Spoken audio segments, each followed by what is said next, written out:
Good morning to everybody. And welcome to the ISSBD workshop on the assessment measurement of psychological constructs.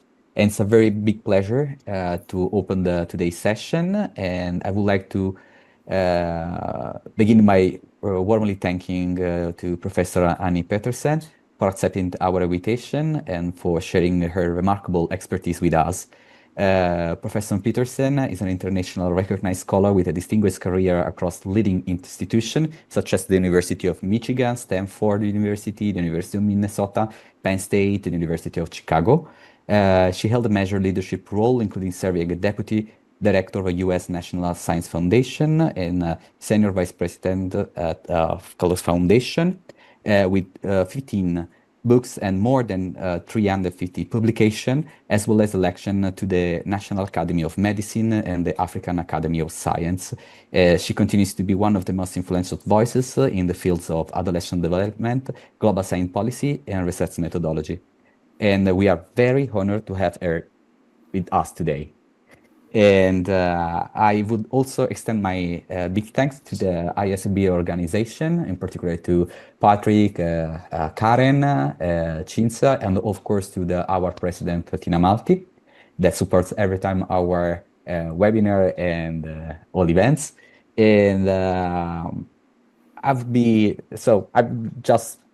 thanks again all of you, and I would like just to advise that this meeting is recorded and then you can be found on the website of the ISSBD. So for the person that cannot be attended today, can listen in another occasion.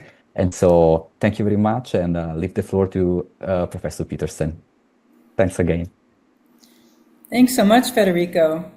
And I also want to thank everyone who made this session possible.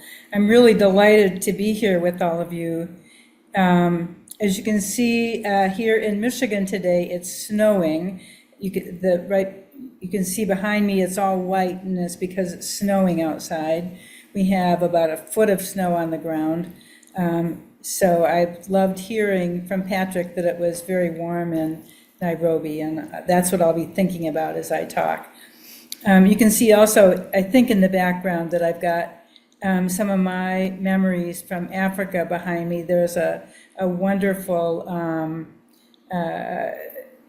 cloth hanging directly behind me that's 5 Nigerian women given to me by wonderful colleagues from Nigeria. And I also have a wire lady behind me who has on one of my husband's clerical stoles, but it's an African clerical stole. But these are things that I got through ISSBD meetings in Africa. So I'm really delighted to have so many on. I know more signed on, and I'm sure that they'll be joining us shortly. I have developed many measures in my career. It's not something I usually count, but and I haven't, but there are several. So this is one of them. I'll be talking about some of them in this presentation. One other reference that I want to mention at the outset is that I didn't put in my slides is a book by a former colleague at the University of Chicago named Norman Bradburn. I'm guessing he's probably passed by now because he was older than I am. But it's a book called Asking Questions, and I checked last night, and it's available, and I think in translation, but it's very inexpensive online. It's a very good basic book about asking questions. He was at the University of Chicago Opinion Research Center, and many universities have these that are sort of centers for doing surveys. So that's a good reference to have.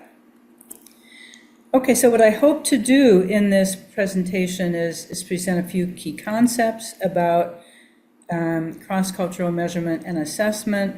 I'll give some examples, and I've got just a few references, one of which I just gave you, but I didn't put on the screen. We're hoping in this session to understand cross-cultural framing, the basics of assessment and measurement, and acquire some tools to get started. And as always, I'd love to hear from people if they have follow-up questions. So I hope you will be sure to contact me if you have some. I'm leaving some time for questions at the end as well. Now, I'm not seeing the top of the screen. So I'm hoping you all can see them. Can you see the title of this slide? Okay, so this is some definitions. Assessment, let's see, I wonder if I can do this. Okay. Assessment is the evaluation or estimation of the nature, quality, or ability of someone or something. So it might be qualitative or quantitative. Measurement is the process of finding a number that represents the physical quality. So obviously it's a quantitative measure. And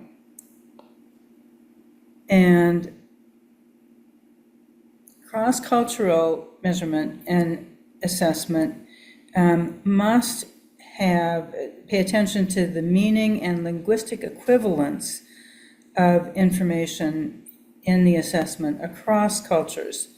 And it must be, when you create a measure that you're hoping will be used across cultures, you have to assure that it's going to be reliable and valid across those cultures. Now, I confess that I did not do that with my measures. Others have translated, and I believe in doing their versions that they also check these other aspects. But that's not something that I set out to do. So and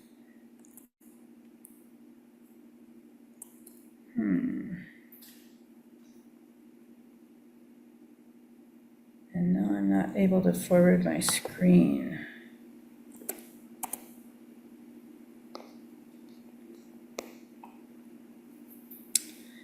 Okay, oh, there we go. So some examples are, for example, in assessment, if you wanted to know the ethnicity of a small group, you would just ask each person to self-identify. Or if you wanted to assess the weather, you would just step outside to see how it feels. If you're going to measure, and I could give measurement for both of those examples, you could give a small group, you wouldn't give a small group a survey, but if you wanted to know ethnicity, there are measures to do that. And of course, for weather, you can use the thermometer. Another measurement is weight, like on a scale. With cross-cultural measures, with weight and temperature, the methods are uniform across cultures, but the units vary. Some use centigrade, some use Fahrenheit, etc. I also want to mention affectivity and objectivity. When phenomena are objective, we can measure them. Affective phenomena are usually personal, requiring a reporter.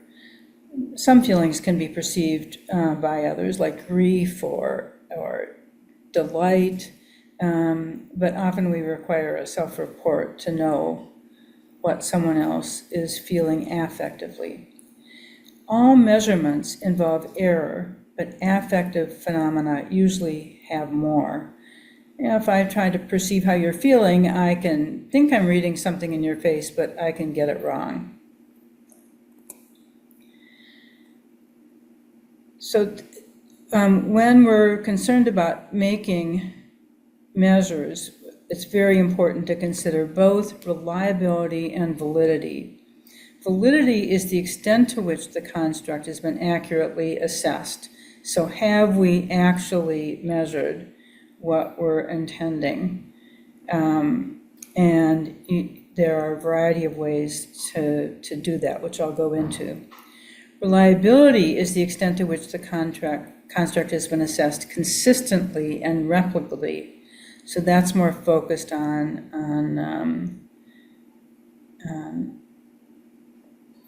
the reliability.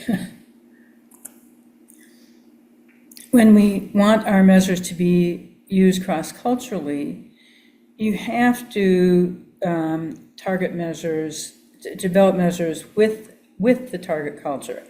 And this is true of any measures. You need to really test them out with the group that you're going to be using it on and get feedback from them, especially when there are cultural variations that are important to take in. Because if I were to assess your culture, I might make inferences that are incorrect, and I would need you to help me know what's important to include. It's important to really identify the demographic and cultural inclusion aspects. And in order to do it, you have to translate and adapt. When you are translating and adapting existing measures, you can use backward and forward translation. So you have to do it both ways. It's also important to assess the psychometric characteristics in each different culture that you're using and test for measurement and variance, and then systematically review all the results and figure out what needs to be changed and improved. So here are some references for cross-cultural measurement. These are just a couple and I Googled these, but the most highly cited was this reference by Hugh and Triandis, and I've actually heard of that one before. I can send you these if you can't read it from the screen.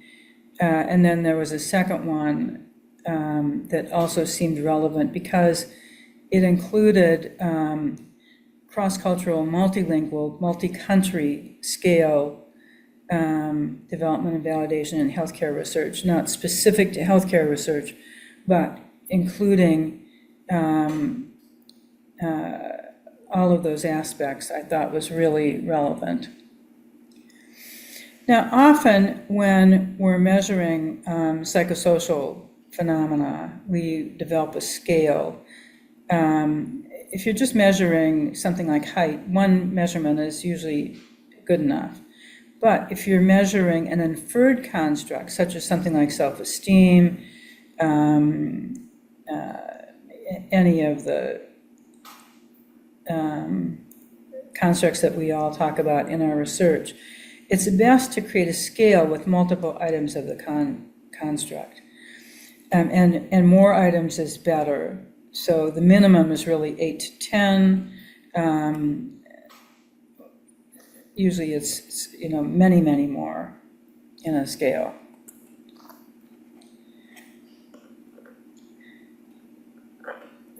Now, we pay attention in measurement development to the psychometric properties is the term that we use. Scales must assess the construct both reliably and validly. Reliability is the extent to which the items assess the construct consistently and in a repeatable manner, so that you're getting the same construct. Validity is the extent to which the construct has been accurately assessed. So one is the consistency and the other is accuracy. Have you captured the content? Now, there are many types of validity. First, you have to do a thorough review for content. Is all of the relevant content included?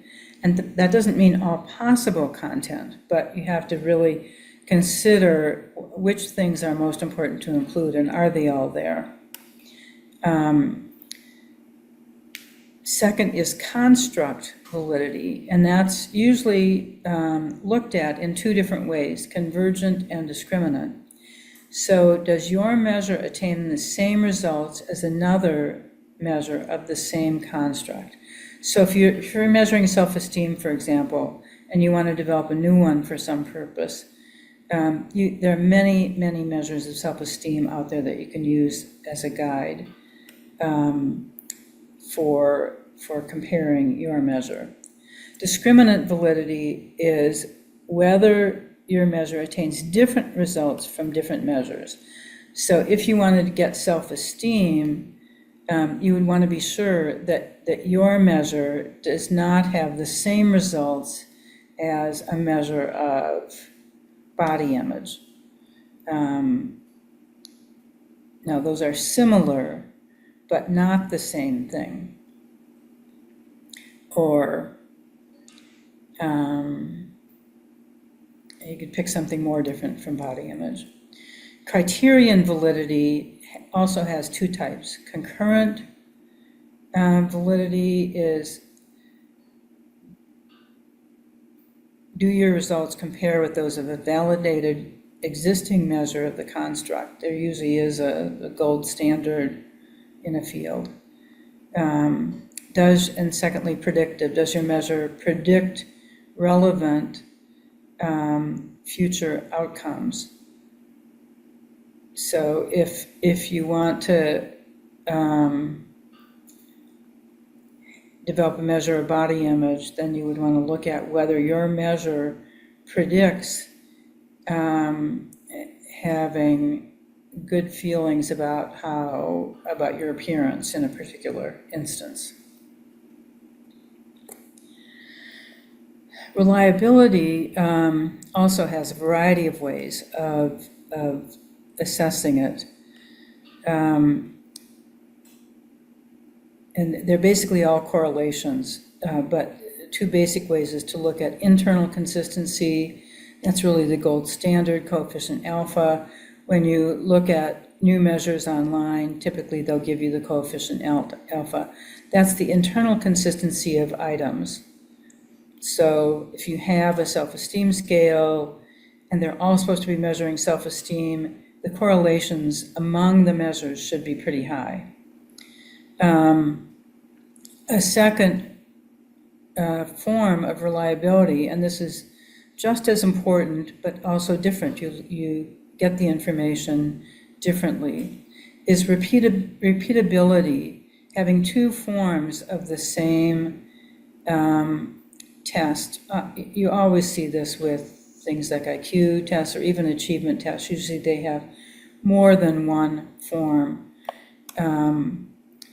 Another version of this is inter-rater reliability. If you're looking at a phenomenon where you're using raters, say you have 4 raters of group process, the assessments made by all the raters should be highly related, or you've got some problem.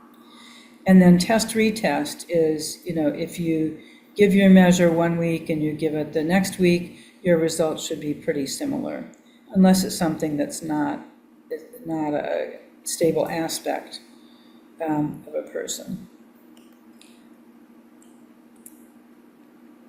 So I'm going to give some examples using things from my research. And just so you know a little bit about me, my background is probably different from most psychology faculty in that my baccalaureate was in mathematics, my master's degree is in statistics, but then because neither of those fields provided fellowships for doctorates at my university, University of Chicago, I got my PhD in a new program called Measurement, Evaluation, and Statistical Analysis that was in the social sciences.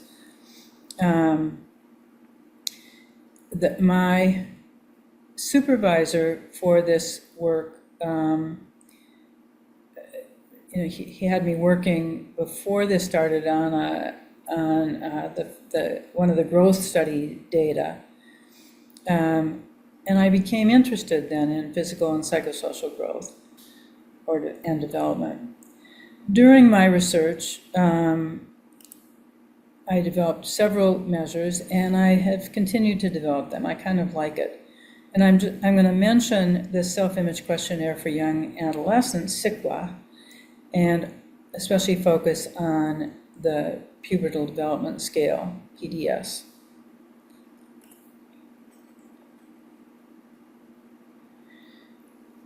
So the self-image questionnaire for young adolescents was published in 1984. As I said, I used it in my early research. And I worked for many years. Before I went back for my PhD, I was sort of a statistician for hire on many projects, and one of them was working with Dan Offer, a psychiatry faculty member at the University of Chicago. And he had developed this self-image questionnaire. So I made a version for young adolescents, which is very similar, just adapted slightly, but to include more of the issues of younger adolescents. And here I list 10 to 13. Probably most people would extend that a little bit, maybe to 14. But that, of course, includes pubertal change during that time period. It's now been used globally, and it has been translated. I have not done those, but if you're interested, I can share with you versions that other people have created. The one I'm going to focus on more here is the pubertal development scale that I developed as part of my doctoral research. Before this time,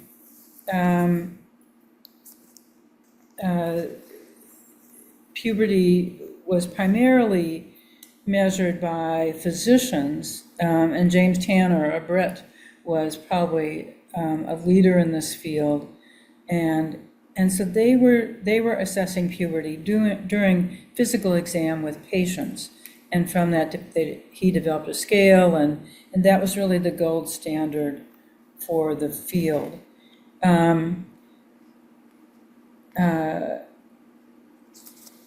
But this was really a difficult measurement challenge. Because biological change was a central aspect of this study, we had to have a way also to understand puberty. So the Tanner scale, as I said, was done in a physical exam. Some people had developed, and I think Tanner even, or with somebody else, developed other ways of doing that, with showing pictures or of the key changes of puberty, and then having a person pick which one was like them, a child pick which one was like them. In this study, we had to get permission from all the school districts and the teachers and the parents and the children themselves, and especially the school boards would not let us show those, in quote, dirty pictures.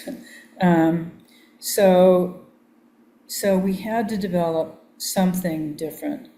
And we were doing interviews twice annually, as well as administering a lot of paper and pencil tests. So we were going to do these in our interviews. And even though adolescents might want to hide what their actual changes are, and some, of course, are hidden, can't be seen by the interviewer. But if you ask a young boy or young adolescent boy if he's noticed hair growth on his face, and he says yes, and you can't see any, that shows he might be exaggerating. So we only had 5 measures that we asked, and that's very few for a scale. As I said, usually it's many more, at least 8 to 10. One other objective measure that we had from an earlier study of growth, we with my doctoral advisor, we had been using the Fell's growth study to do various things, and I developed an index of age at peak height velocity from the growth data. That's a relatively late pubertal event, but we included that. And one of the school districts was still collecting height and weight data annually, so we used that as a measure. Collecting height and weight data used to be very common in the United States, but already at the time of this study, which was in the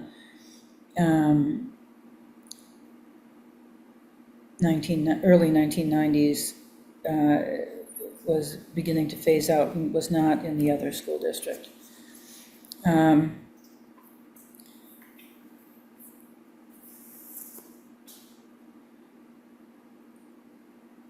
So this was really the first scale measuring change at puberty, apart from the Tanner little index. And we did, the publication identifies all the things that we examined pretty thoroughly, reliability and validity. And it has been used globally and translated. And again, I'm happy to share those if you're interested. So how did we assess reliability? There were no cohort differences in the initial assessment that we did. With only 5 items, that's really much lower than what's desirable for a scale. But the coefficient alpha was still acceptable, median of 0.77, which converts to 0.88 if there had been 10 items. Which there weren't, but we also looked at what we called pubertal regressions. So changes, people in one interview said they were up to a certain level, and then the next interview they said they were at a lower level. So that suggests that the first that one of the assessments was incorrect, and what we were guessing is that they had exaggerated the previous time and then adjusted it when they actually started to reach that. It was pretty low, about 10% of the boys, and the boys, developed 2 years later than girls, so they were especially early, and only 6.4% for the girls. We do have all this information in that article. My colleague, Jeannie Brooks-Gunn, who was also looking at puberty at this time, used the scale. And she found good correlations with physician ratings, which she was able to get in her study, and better with researcher observations. In a later publication that we did on the measure, we found that the correlation was 0.7 with researcher observations. When we compared it with age at peak height velocity, it was a lower correlation. But again, age at peak height velocity for boys, for many boys, they hadn't even had it yet. So that would make the correlation lower. So the initial article was from as we developed the PDS.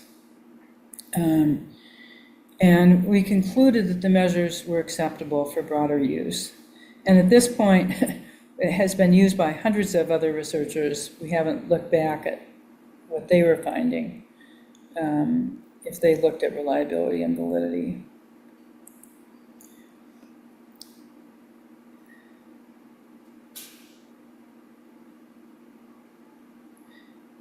So,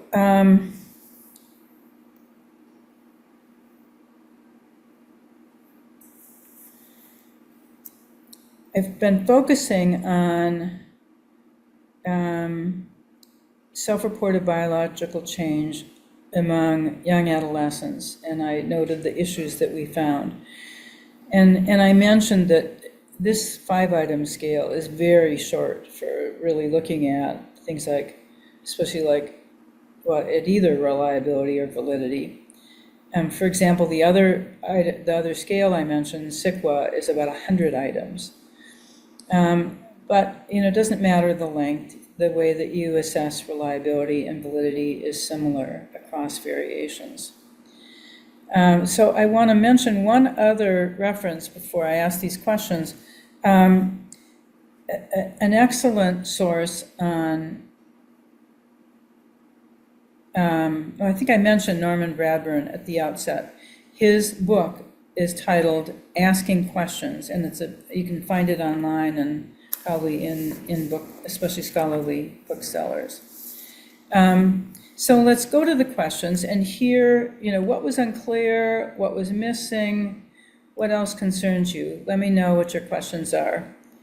And if I leave my slides now, am I going to be able to see people? Let me get out of here.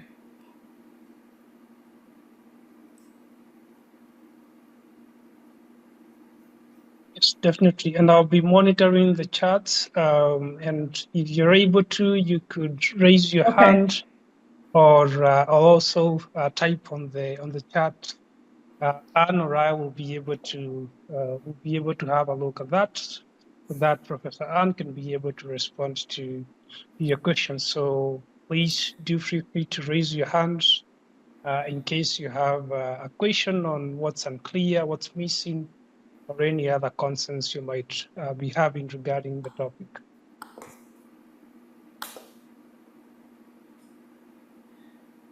Okay, now I can see you even.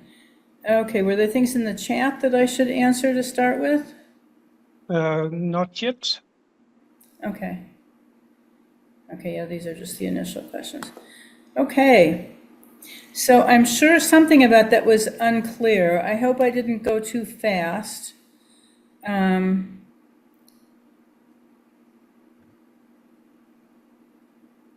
Who has a question?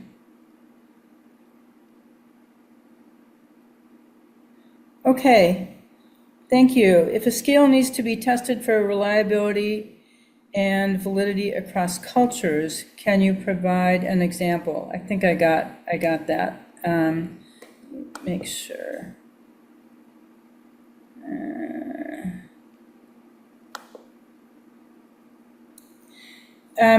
Yeah, so I have published the reliability and validity information in that article I mentioned for this scale, for example, and most published scales would provide that information.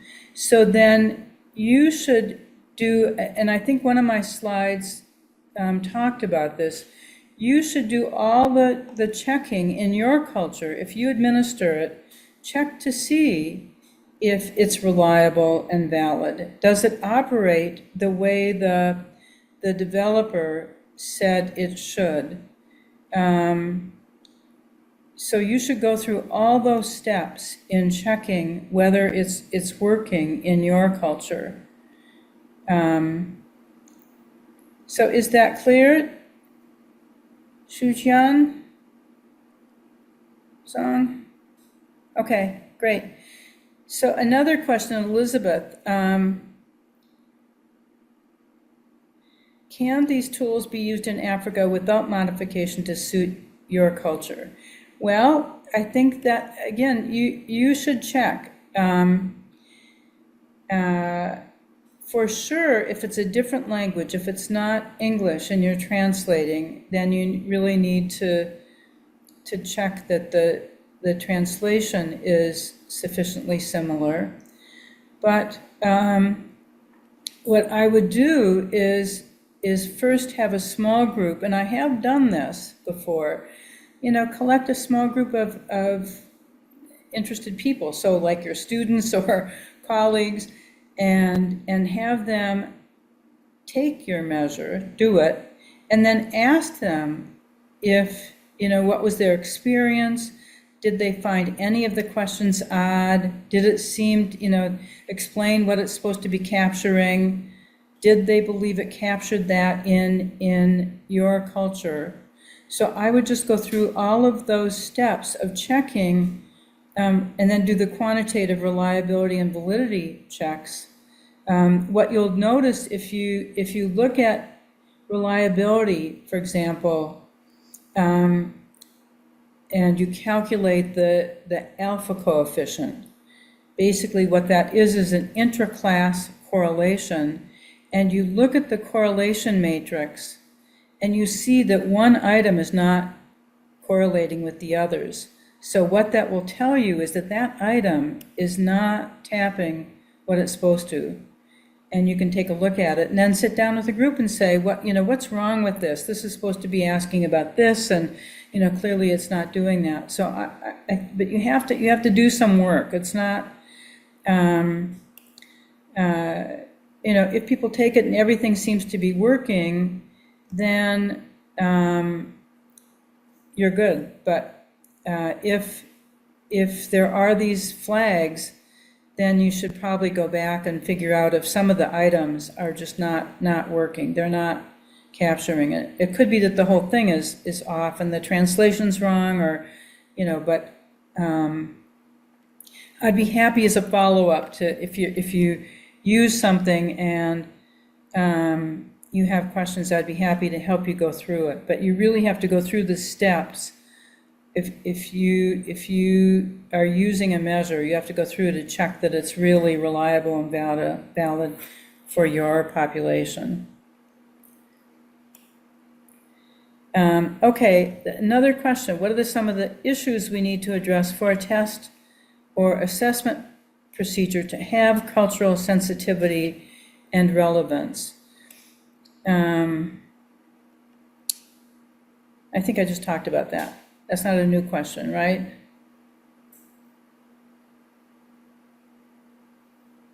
Sephora, did we get at your question? I'm not seeing the name here.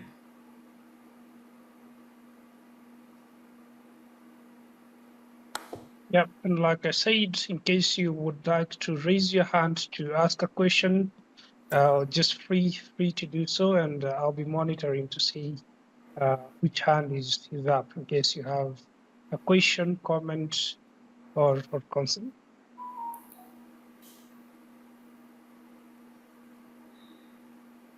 And let me know if you want me to send you those references.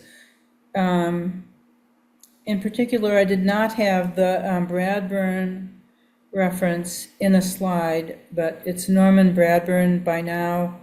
There are other authors on that book asking questions. And that's it's probably the best sort of basic book about asking questions. It doesn't get at all the issues of psychometric assessment, but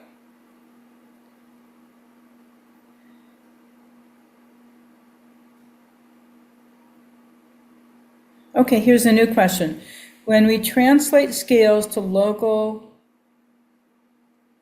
language and cultural context, it must change reliability. I fear that it changes content and construct validity. How can we adjust this all? Very good question, thank you. So again, I would really look at it. I would especially look at reliability. You can look at that quantitatively with these, looking at the correlations among items. But to assess content and construct validity, I would sit down with a group of colleagues, students, and just ask them whether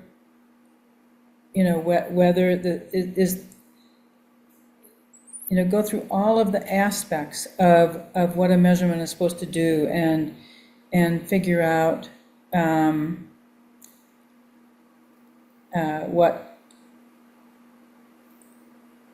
whether it was working. Okay, so several questions are coming in.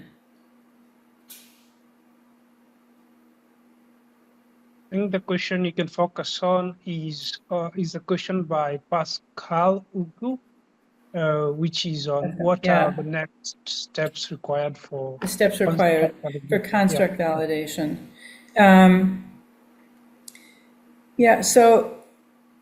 So you know, I talked about the different versions, and I threw away. Oh no, they're here. No.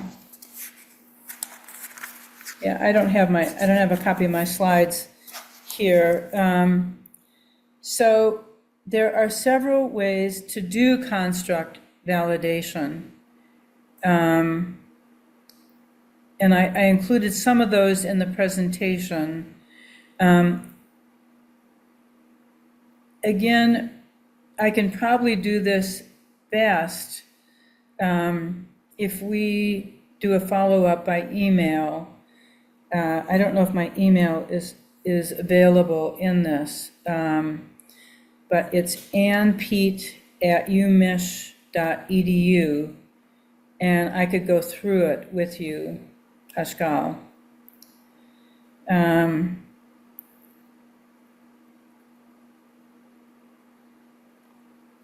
Now, so Emmanuel is asking if I could share the presentation. I'd be happy to do that.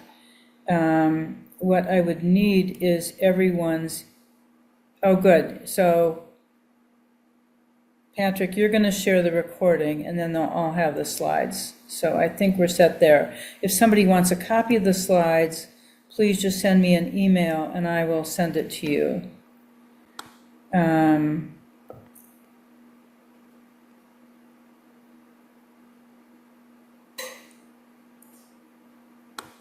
Okay. And the references. The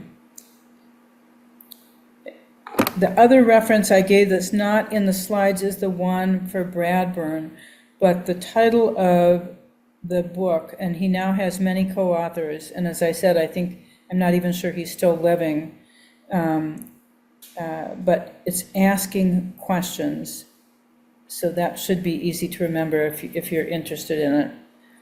And again, you can send me an email.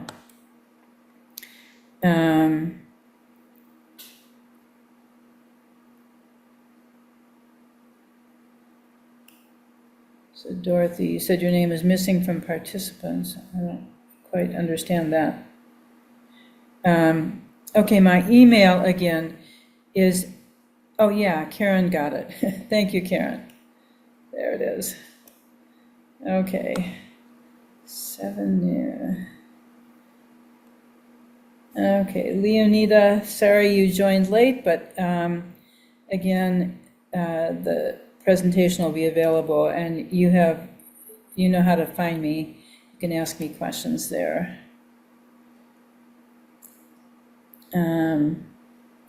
There's one more question from Emmanuel. Okay, there we go. Yeah. Yeah. At the validation stage of your behavioral outcome assessment of children with myopia. Okay. And so, Emmanuel, can you tell us more about how you're assessing that? Is it paper or pencil, or what? Tell me about your outcome assessment. Is he able to speak on this?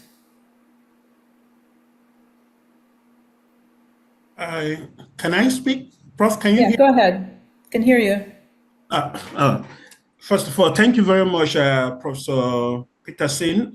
This has been a very, very useful and informative session for me personally. I'm an optometrist, that's my background. And I have interest in pediatric eye care, specifically early onset of myopia. I'm looking at 2 outcomes, the primary outcome being behavioral outcomes, and the secondary outcome being a school performance, academic performance in children developing early myopia. So what we are looking at various strains of behavioral outcomes in terms of cognitive, social interaction, classroom engagement, outdoor time, and so forth. So it's a tool that I'm trying to validate with my supervisor, who is also an optometrist, but also interested in behavioral outcomes. And we're looking at these two. Teachers and parents are supposed to respond to them. And then we are looking precisely for now, children between 5 years up to 15 years. So primary and secondary school age. And then we hope in future, once we stabilize on this, we could look at younger age, infancy to up to 60 months, considering the fact that now myopia is starting quite earlier, and due to various behavioral patterns like early exposure to screen time and so what. So we are trying to see how this having myopia, and of course its early management informs their behavioral tendencies, and of course their academic performance as well.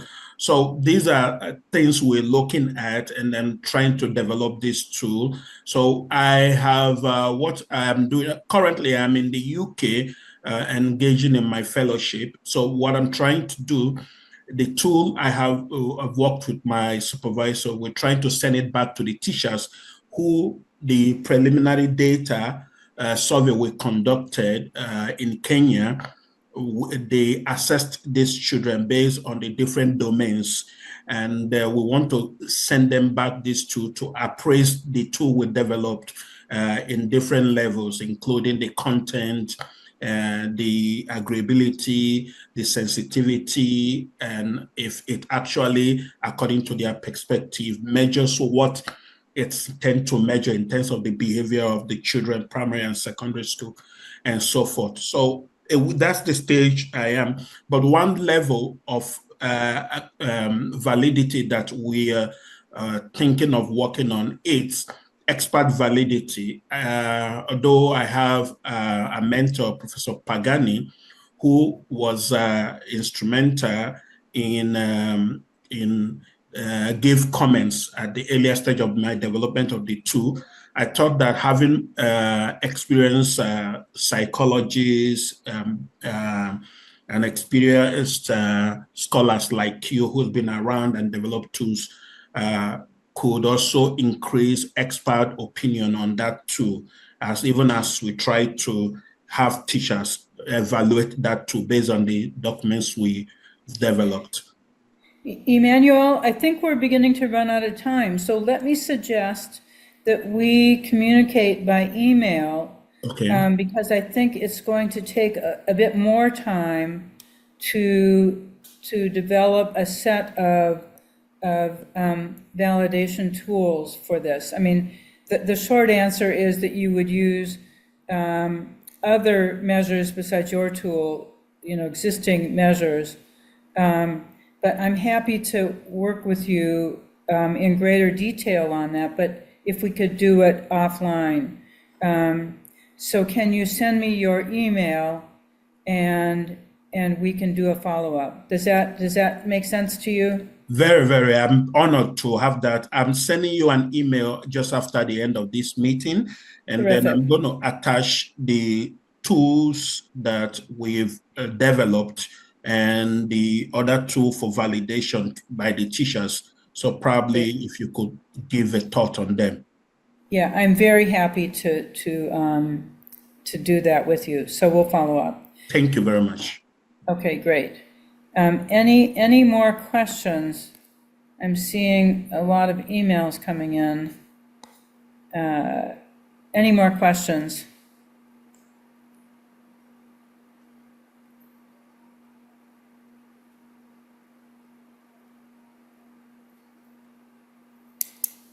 Okay, we're just, oh. Sorry, Ben, it's raining and he can't hear the sound. We're having snow, which doesn't make sound. Yes, I believe that they will be sharing the slides with you. And the recording as well. We will And be the sharing recording, that. okay. Yes, and the recording Terrific. as well. So you'll be able to look at it again. Okay, and you have my email, so please send me any follow-up questions. I'll be doing this follow-up consultation with Dr. Emmanuel, and I'm happy to do that if anyone else has specific questions like that.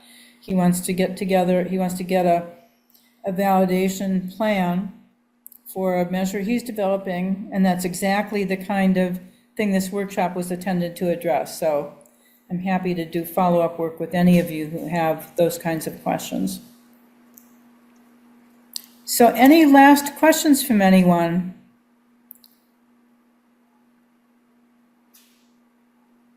Okay. Chidozi, so please do send me a follow-up email as well. And we can talk about predictive and validity and convergent validity of a scale. Briefly, let me just say that predictive is if you want to predict performance, say, that you developed a scale and you want it to predict performance, and you would compare it with that performance you're hoping to predict. Convergent would be looking at a similar measure, but again, I'm happy to do a follow-up consultation if you want to discuss it at greater lengths.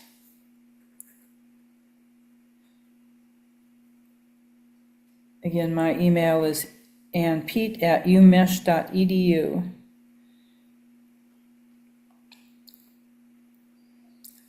Any other questions? We've got follow-up consultations with Emmanuel and Chidozi. And please know that any of the rest of you, I'm always happy to do a consult if you have something come up in the future.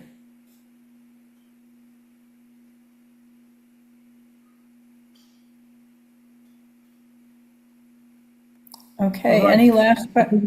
We could have quick announcements before we can call it an evening or a morning. Okay. First is to thank you, Professor Ann, for taking your time to share with us, and for this learning opportunity for all of us. This has been a great learning opportunity, and also to the Early Career Scholars Committee that has also made this possible. And besides that, there are lots of other activities that are upcoming. This week, we have another webinar whose information is on the link that I have shared on the chats that you can still find time if you're able to participate. It's a webinar that will be focusing on the science of dissemination, and it's part of a series that is ongoing up to next year. And besides that, information about our upcoming biannual meeting is still available on the SSPD biannual meeting website that I'm sharing with you shortly as well, in case you haven't had a chance to go through the website. And then beyond that, just to let you know, you might have seen on the emails that there was an extension of abstract submission deadlines, as well as early career travel grants as well. So that's information that is still available on the website. And finally, in the coming weeks, you'll be receiving information about upcoming elections from either myself or from Karen, who is here with us. And with that, I do thank you all for creating the time to learn with us, and thank you very much. And I wish you all a wonderful day ahead, or evening or morning, depending on where you are, because we have attendance from all over the world. And thank you very much.